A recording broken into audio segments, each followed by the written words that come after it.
ndabasuhuje cyane, ndashimira kandi buri wese wakoze subscribe ndetse nshimira n'abakomeje kuduha ibitekerezo bigiye bitandukanye kuri uruhekane rw'ibiganiro twabateguye mu kwihangira imirimo, aho twihaye intego ivuga ngo nshore nunguke. Kuri uyu munsi rero tuje mu isomo rya kabiri, isomo twise market research. Mu rurimi rw'iwacu ni kumenya isoko.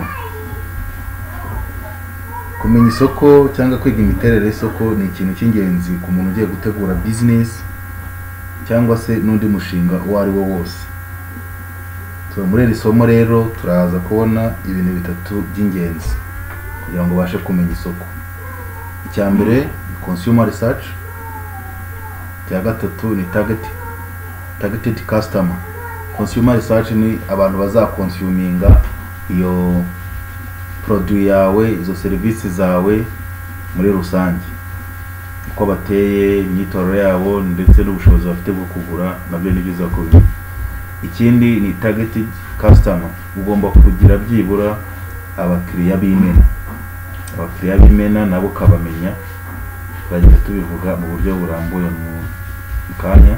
Ikindi kandi ugomba kumenya competitor analysis. Yanga ni ukuvuga abo muhanganya abasanzwe bakora izo business bahagaze bate, kuko na kenshi hari umuntu ujya muri business kubera ko umbwiye ngo ngwino dukore business, amafaranga dukora iyi business bishobora kugufasha yego, ariko ntabwo ari buri gihe. Ibi byose turaza kugera tubibona. Reka duhere ku cya mbere, consumer research. Consumer research ni information about people who will use product. Tuvuga ngo ni abantu bazakoresha product yawe. Twavuga ko hano ni byiza kumenya abantu bose muri rusange. Niyo tuvuga bazakoresha product yawe, ndetse uko tubibona ni ukwiga ikizatuma abantu bawe baza kugura, ese imico yabo, ibyo byose ukabidatifyinga. Ni naho uzabasha kumenya ngo target customers cyangwa baba bakiriya b'imena ni abahe. Ahangaha ni uzahera ubasha kumenya baba bakiriya b'imena. Aha kandi ni ikintu cy'ingenzi cyane, kuko bizagufasha kumenya aho abaguzi bawe bari, ese barahari, ese niba bahari barifuza ibintu bimeze gute, barifuza product zimeze gute. Naba nk'urugero, ntabwo umuntu azabasha kujya kugurisha ingurube cyangwa kororera ingurube iruhande rw'umusigiti. Bagenzi bacu b'Abayisilamu banyihanganira, kirazira kandi kikaziririzwa. N'izindi business nuko rero, ntabwo uzajya gushinga akabari ahantu imbere y'urusengero rw'abarokore, niba harimo n'unakasomaho azagira isoni z'uko bagenzi be bamubona ari gusoma kuri ako gacupa. Murumva rero ko iki ni ikintu cy'ingenzi abantu bakora business bagomba kwibandaho, bakabanza bakamenya abakiriya babo aho bari, ibyo bifuza bimeze bite, ese ntawe bazabangamira cyangwa se kugira ngo agere ku musaruro bizamufata imbaraga zimeze gute. Ibi rero ushobora kubikora mu buryo bwinshi, ariko ubw'ingenzi hano twatekereje ni ukuba waganira n'abakiriya bawe, icyo twise interviews. Mu banyamahanga bo bajya babasha no gukora survey, ukaba wafata urupapuro ukandikaho ibibazo bikeya wumva ukeneye kumenya ku bijyanye n'abakiriya bawe, ukabiha bamwe mu bo utagetinga ko bazaba abakiriya bawe cyangwa hafi y'aho uzakorera business, noneho bakaguha amakuru ku byo bifuza na quantité. Urundi rugero wenda nahita ntanga ahangaha, nitujya gukora ubucuruzi wenda bw'umutobe, ntabwo tuzakora umutobe urenze umubare w'abakiriya. Urumva n'urundi rugero, nujya gukora umutobe ugomba kuzamenya gukora umutobe ujyanye n'abakiriya ufite. Niba ari ukugura imbuto, ukagura imbuto zizabasha gutanga umusaruro ujyanye n'abakiriya ufite, kugira ngo utazangiza imbuto cyangwa utazahomba mu buryo utateguye. Niyo mpamvu kino gikorwa cyo kubanza kumenya isoko ari ikintu cy'ingenzi cyane. Ikindi gikurikira ni ukumenya targeted customers. abakiriya b'imena none nibo tugeze. Abakiriya b'imena nabo uzaba wabashije kubabona hahandi muri bwa bushakashatsi wakoze bwa mbere bwo kubanza kumenya abaguzi bahagaze bate. Muri abo baguzi niho uzabasha kumenyamo noneho abakiriya b'imena. Aba bakiriya b'imena rero ugomba kuzashyira muri gace. Aba bakiriya b'imena nibo bazagufasha gutegura business neza. Aba bakiriya b'imena niba abandi uvuga uti niba ari ubworozi bw'amatungo magufi, urugero ni bande bazayagura? Niba abantu bacuruza inyama se, niba abantu bazakenera impu, cyangwa se niba ari amatungo maremare, abantu bakeneye amata menshi ni bangahe, nzabakenera inka zingahe, umusaruro uzaboneka ryari? Iyo byose ugomba kubitekereza. Ntabwo watagetinga buri muntu wese ko azaba umukiriya wawe ariko ushaka kugurisha na buri muntu wese. Ahangaha rero nabwo imaze kumenya abakiriya b'imena nabo bigufasha ku buryo utegura umusaruro w'ibyo ukora, yaba ari serivisi yaba ari produit, ukamenya naho bari, ukamenya n'uburyo uzabagera. Kuko abo ngabo noneho ni babandi uzasanga ukeneye gutunga contact zabo, ukeneye kubaza ngo product twashyize ku isoko imeze gute. Abo nibo bazajya baguha amakuru y'ingenzi kuri product yawe. Ikindi ni competitor analysis. Ahangaha nacyo ni ikintu cy'ingenzi cyane kandi gikomeye, kuko niba ugiye gukora business ugomba kumenya abantu muzaba muhanganye uko bakora na technique bakoresha. Kuko akenshi ushobora kujya muri business umuntu avuga ngo ngwino dukore business ariko yifitiye ibanga rye ry'uburyo agera ku bakiriya be b'imena. Mu rugero ni byiza rero ko nawe umenya abantu muhanganye ngo bameze gute, kugira ngo utazisanga ahubwo nta n'umukiriya ukugeraho. Ahangaha twabivuze muri tekinike nkeya ushobora kuba wakoresha. Babanje gusobanura ko competitor analysis ni ukumenya imbaraga na weakness zabo usanze kugira ngo ube wabigenderaho. Icyo waba ushobora rero ugomba kumenya ngo ni bande, ukamenya ese abakiriya baba profitaho iki, kubera ko twamaze kumenya icyo abakiriya bashaka. Noneho hano uzamenya ngo abakiriya basanga bari abantu kubera izi mpamvu. Kumenya imbaraga bafite, wenda niba zishingiye ku biciro cyangwa se kuri serivisi, cyangwa se niba ahangaha naho ushobora kuganira n'umwe mu bakora iyo business nawe ugiye gukora, akaba hari ibyo wenda yakuganirizaho. Ukamenya ngo buri wese afite izi mbaraga, afite umwihariko we ni uwuhe, kugira ngo nawe uzamenye umwihariko wawe. Kuko kuza muri business navuga ngo uri rukurikira izindi, abenshi bagiye bahomba, ariko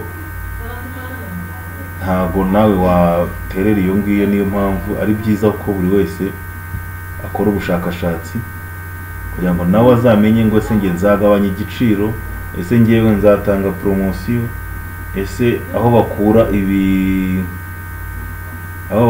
ibyo twita matière première cyangwa iby'ibanze bitanga umusaruro. Nanatanze urugero ku gutunganya umutobe, ese imbuto bazikura hehe, ese barazihingira, ibintu nk'ibyo byose, kugira ngo nawe uzamenye uburyo uzashyiraho igiciro. Tuzabibona mu isomo rigiye gukurikira, uburyo noneho uzategura umushinga wawe. Reka rero tujye tugaruka ku mukoro twari twatanze ubushize, aho twavugaga ngo umukobwa witwa Jeanne arifuza kuboha uduseke. Umurenge atuyemo nta wundi muntu ukora uduseke. Abakerarugendo bakunda kuza muri uwo murenge. Jeanne ari gutekereza aho azakura igishoro. Mu by'ukuri Jeanne arifuza gukora uduseke kubera yuko ashobora akunda iyi business. Ni bimwe twabonye yuko umwiyemezamirimo cyangwa kugira ngo ujye muri business byibura ugomba kuba uyikunda. Business rero yatanga umusaruro kuko uretse n'abaturage bahasanzwe haziyongeramo noneho n'abakerarugendo. Aba ngaba bashobora kuba aribo bazahinduka bandi mu kanya tubonye twise targeted customers, abakiriya b'imena bashobora kuzamuzanira n'amadovize.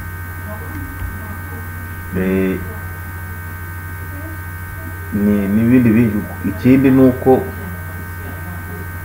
nta wundi muntu ukora uduseke uhari, biragaragaza ko ashobora hari uburyo bumwe cyangwa ubundi azabyungukiramo kuko azaba ari wenyine kuri iryo soko, ariko ntabwo bizamubuza kujya kuganira n'abandi bantu bakora uduseke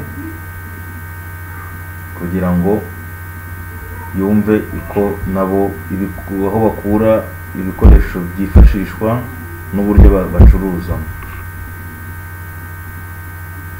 Inama twamugira rero ni nyinshi. Ikibazo cya kabiri cyabazaga ngo ni izihe nama twamugira. Inama twamugira ni nyinshi cyane. Ni ukubanza nyine kurushaho kunoza, kumenya neza byimbitse isoko, kubanza gukora ubushakashatsi tumaze kubona, nabyo ni bimwe mu nama twamugira. Ni byiza rero ko ubanza gukora ubushakashatsi, gutekereza neza uko azatunganya isoko, gutunganya aho akorera, gutekereza neza uko n'ibindi byose bizakenerwa. Muri make rero market research izafasha rwiyemezamirimo cyangwa ugiye gukora shore nunguke mu buryo bwinshi. Muri byo azaba yibaza ati nzakura hehe ibyo nzacuruza, ese ingano y'ibicuruzwa izaba ingana gute, kuko yamaze kumenya abakiriya uzaba afite b'imena ndetse n'abandi bashobora kuziyongeraho. Ashobora gutangira gutekereza product izaba imeze gute, ese nzajya nderivaringa gute, nzakorera hehe. Ibyo byose ni ibintu biba ari